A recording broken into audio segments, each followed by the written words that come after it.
Permettez-moi de faire une analogie entre les programmes informatiques et les recettes de cuisine. Il existe de nombreux points communs entre un logiciel et une recette, avec une liste d'étapes à suivre, des règles qui déterminent à quel moment vous avez fini ou comment revenir en arrière. À la fin, on obtient un certain résultat. Si vous aimez cuisiner, vous échangez sans doute vos recettes avec vos amis et vous êtes probablement amené à les modifier. Si vous avez modifié votre recette, que le résultat vous plaît et que vos amis s'en régalent, il y a des chances pour que vous leur donniez la nouvelle version de cette recette. Et maintenant, imaginez un monde dans lequel vous ne pourriez pas changer votre recette parce que quelqu'un aurait décrété qu'il est impossible de la modifier. Et imaginez que si vous partagiez quand même la recette avec vos amis, ils vous traiteraient de pirate et feraient tout pour vous envoyer en prison pendant des années.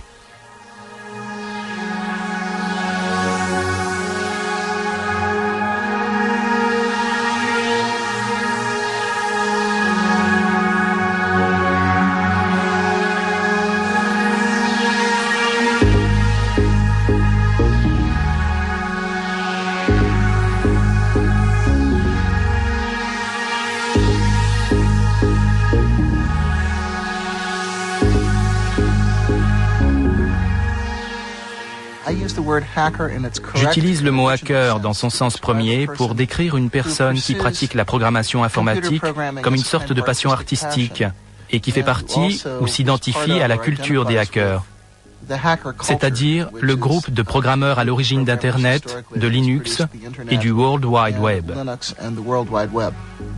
Hacker, ce mot magique, le rebelle de notre nouvelle ère. Au commencement était l'ordinateur. Puis l'ordinateur personnel, et enfin est apparu le réseau qui a relié toute la planète et qu'on appelle le net. Contre quoi se sont rebellés ces fameux hackers? Pour que votre ordinateur marche, il a besoin d'un système d'exploitation. Nos hackers ont refusé que quelques sociétés, dont principalement Microsoft, mettent au point des systèmes d'exploitation d'ordinateurs sans livrer en même temps les codes de fabrication qui permettent d'adapter votre ordinateur à vos besoins. Ils n'ont eu de cesse alors de casser ces codes pour les mettre gratuitement, grâce au réseau, au net, à la disposition de tout à chacun. C'est ainsi qu'a débuté cette nouvelle guerre postmoderne entre Bill Gates, patron multimilliardaire de Microsoft, et quelques insolents et impertinents programmeurs qui refusent le système clos dans lequel veut les enfermer le mania de l'informatique. Un petit génie de Finlande a lancé sur le réseau un nouveau système d'exploitation d'ordinateurs et une armée de programmeurs de par le monde a travaillé avec lui pour faire évoluer et aboutir ce système qui concurrence frontalement Microsoft et qu'on appelle Linux. Linus Torvalds a créé un système informatique qui a pris toute l'industrie par surprise. Linux, un système d'exploitation aujourd'hui utilisé sur 8 millions d'ordinateurs à travers le monde. Le magazine Wired considère ce jeune homme comme le nouveau chaman Vin Minen et déclare que son système d'exploitation Linux est le plus magnifique produit d'Internet. Le fait que Torvalds distribue Linux gratuitement et révèle son code source sous-jacent en a fait quasiment un personnage culte. Linus Torvalds, génie de l'informatique, qui rêve de battre Bill Gates de Microsoft. Est-ce vraiment possible? Certains disent que Linus Torvalds a accompli un miracle.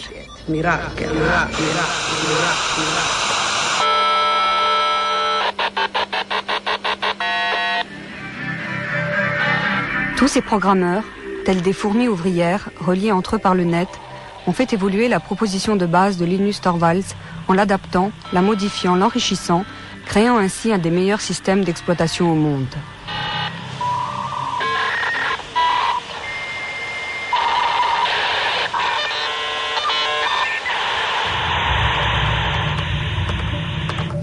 Je ne voulais pas que quelqu'un d'autre fasse la même chose que moi en essayant de trouver quelque chose comme Linux.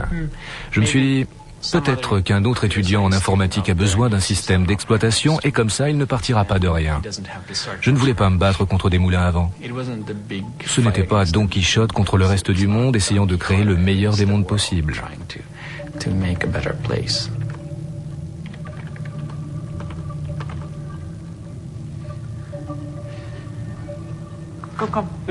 Tu as faim, Randy? Je préfère travailler avec les gens par email plutôt que face à face.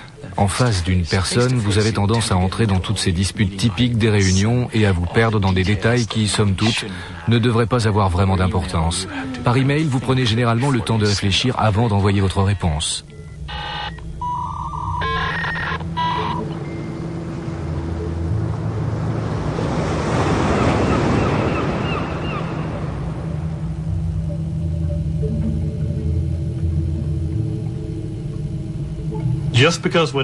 Le simple fait que nous ne soyons pas tous dans la même pièce ne veut pas dire que nous ne soyons pas ensemble au sens social du terme.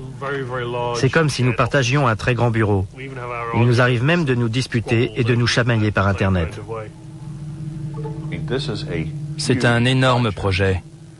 À ma connaissance, aucun autre projet de création de logiciels n'a jamais fait travailler autant de gens répartis à la surface du globe. Tous unis et passionnés dans le but de développer un nouveau logiciel. Ce qu'il y a de plus innovant dans la communauté Linux, ce n'est pas son code source, mais plutôt toute la machine sociale qui s'est développée autour.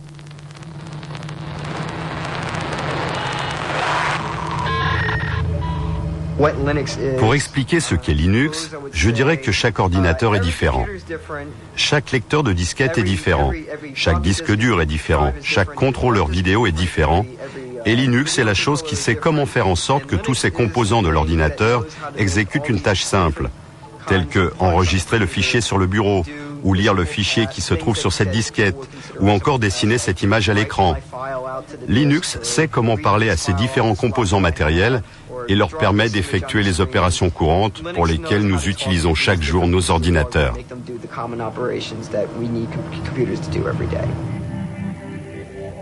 À quoi fait-on exactement référence quand nous disons Linux ?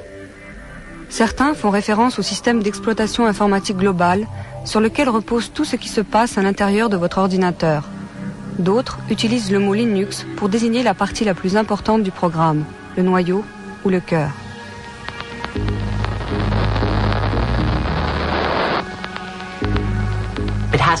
Il faut remonter à la personne par qui tout a commencé, qui a utilisé Internet pour créer une communauté d'individus où tous avaient le sentiment que leur contribution était validée. Et cette capacité à favoriser la coopération pouvait uniquement provenir d'une personne élevée en Finlande. «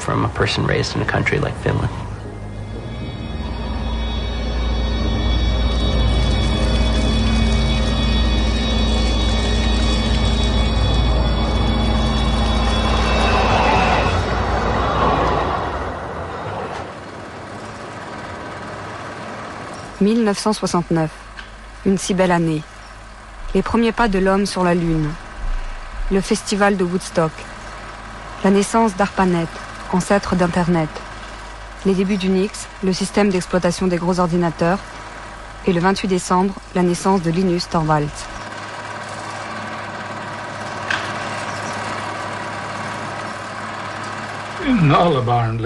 Tous les enfants apprennent surtout en jouant. C'est pourquoi il était vraiment très important que Linus entre dans le monde de l'informatique au moment où les ordinateurs étaient encore assez simples.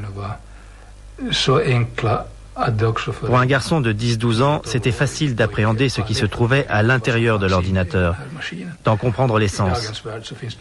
Pour les garçons et les filles d'aujourd'hui, il est bien plus difficile de comprendre le même genre de choses parce qu'il y a bien trop de niveaux et de couches d'éléments compliqués dans les ordinateurs actuels pour développer le type d'instinct et de compréhension que Linus a acquis par le jeu.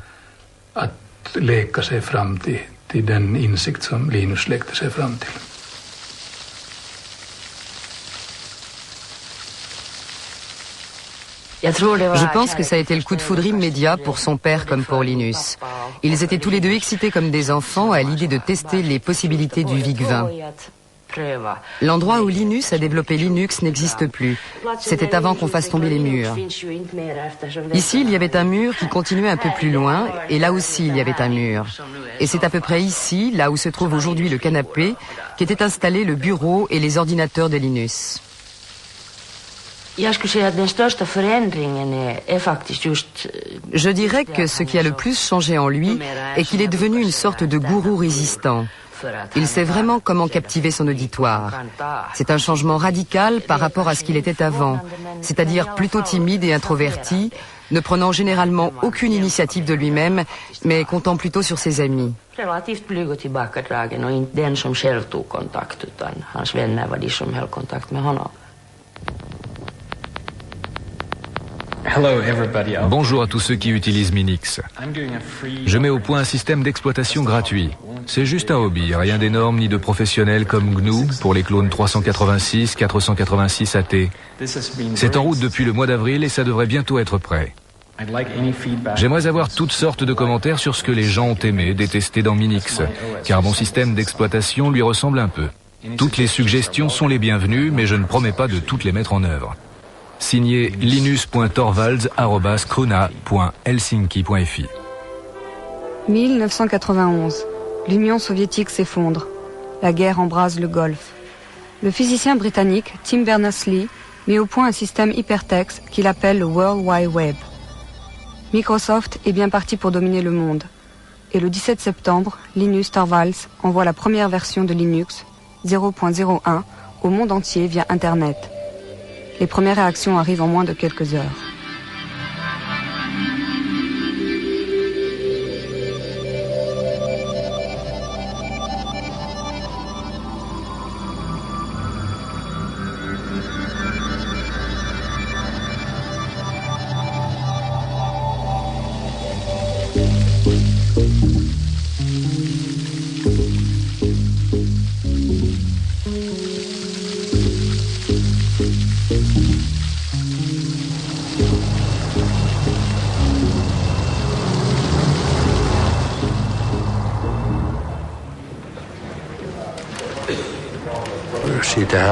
On a commencé à entendre parler de ce programme à la cafétéria.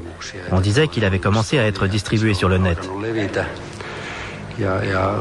Puis on a entendu parler de ce Linus, du genre d'homme qu'il était. Mais en fait, il s'était déjà distingué auparavant par l'excellence de ses résultats.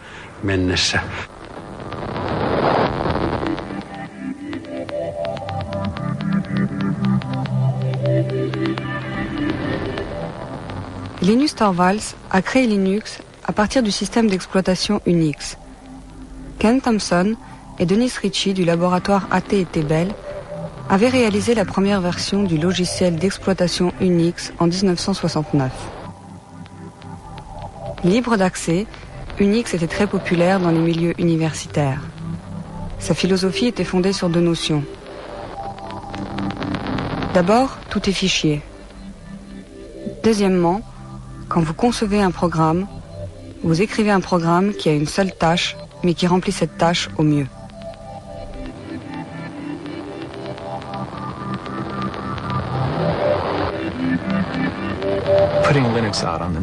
Il nous a semblé naturel de sortir Linux sur le net.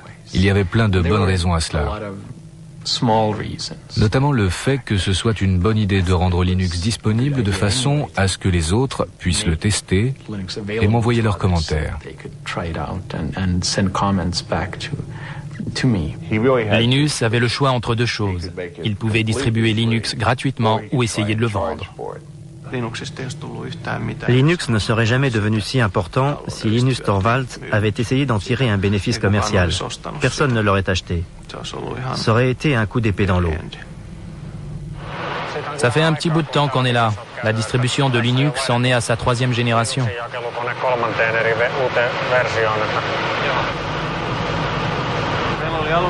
Nous avons eu du mal à trouver assez de place pour caser Linux. Au départ, Linus ne voulait pas distribuer Linux gratuitement. Il a réfléchi très longtemps pour savoir sous quel copyright le sortir. Puis progressivement, j'ai réussi à le persuader de sortir Linux sous le copyright GNU.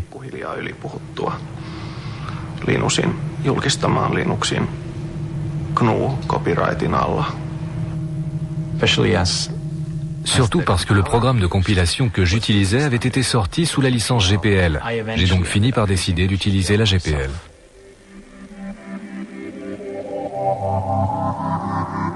La GPL a été fondée par la Free Software Foundation au milieu des années 80.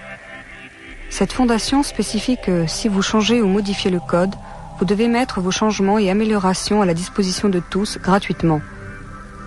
La licence GPL avait pour but d'empêcher tout individu de s'approprier le monopole d'une nouvelle technologie importante.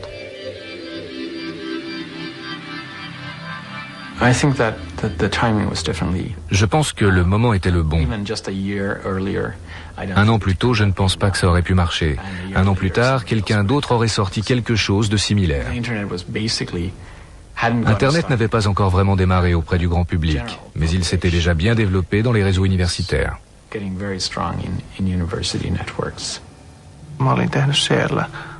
J'avais écrit un programme de liste de diffusion à l'aide du langage de programmation C. Je devais le développer et ajouter des fonctions parce qu'il y a eu très vite des milliers de gens intéressés. C'était une sacrée surprise. Les choses évoluaient à un rythme exponentiel.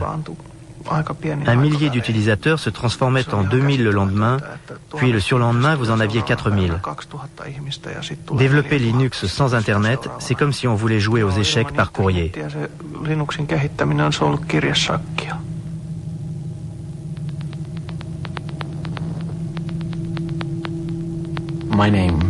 Mon premier choix de nom était Freaks, F-R-E-A-X, pour exprimer à la fois l'idée de free, libre et gratuit, et de freak, bizarre, sans oublier le X pour Unix. Je n'aimais pas l'idée de l'appeler Freaks. Ce n'était pas un nom très vendeur. Harry Lemke, qui a mis Linux sur site FTP, pensait que c'était une mauvaise idée et détestait vraiment ce nom. Quand il a lancé le site FTP, il l'a appelé Linux parce qu'il savait que c'était le nom qui marcherait. Le nom est resté et Linux est nettement meilleur. The name stuck, and Linux is the much better name.